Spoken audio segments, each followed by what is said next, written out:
rencontre de communication et d'échange entre le ministre de la Jeunesse et des Sports, Abakar Djarmaoumi, et les responsables des organisations et mouvements des jeunes s'est tenue ce dimanche. Cette initiative vise à renforcer la collaboration entre les jeunes et le ministère, tout en traçant des perspectives pour l'avenir.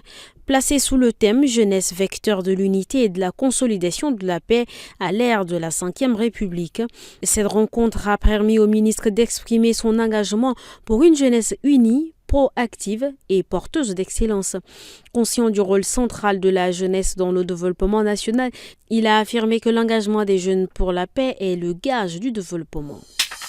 Du 22 au 24 novembre, la capitale russe, Moscou, a accueilli la 5e édition du Forum des étudiants tchadiens vivant à l'étranger, précisément à l'Université russe de l'amitié des peuples. Cet événement, organisé par la Confédération des associations estudiantines tchadiennes dans le monde en collaboration avec l'Union des étudiants tchadiens en Russie, a réuni des étudiants, experts et décideurs pour discuter des voies d'un partenariat stratégique entre le Tchad et la Russie.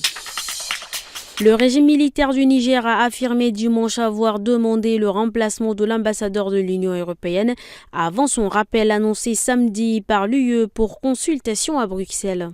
Les autorités nigériennes ont accusé vendredi l'UE d'avoir distribué de manière unilatérale à des ONG étrangères exerçant au Niger une aide humanitaire de 1,3 million d'euros de l'UE sans qu'elle en ait été informée au préalable. Elles ont déclaré faire un audit et appelé l'UE à en faire autant.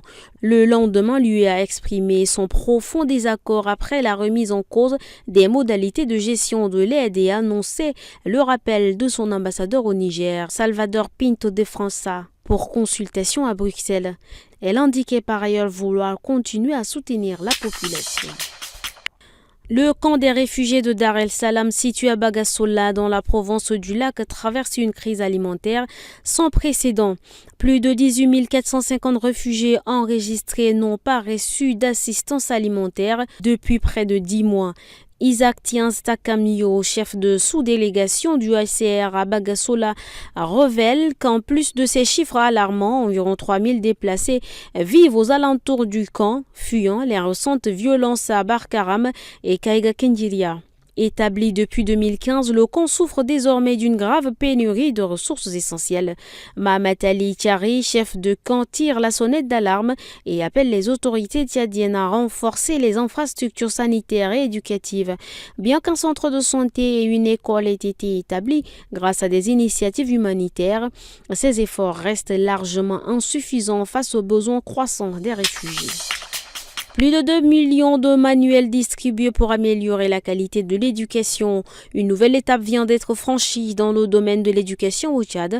En effet, le ministère de l'Éducation nationale et de la promotion civique, en partenariat avec l'UNICEF et grâce au financement du Partenariat mondial pour l'éducation, a lancé une vaste campagne de distribution de manuels scolaires. Cette opération vise à équiper les élèves des cours préparatoires 1 et 2 de l'ensemble du territoire national en manuels de lecture et de calcul.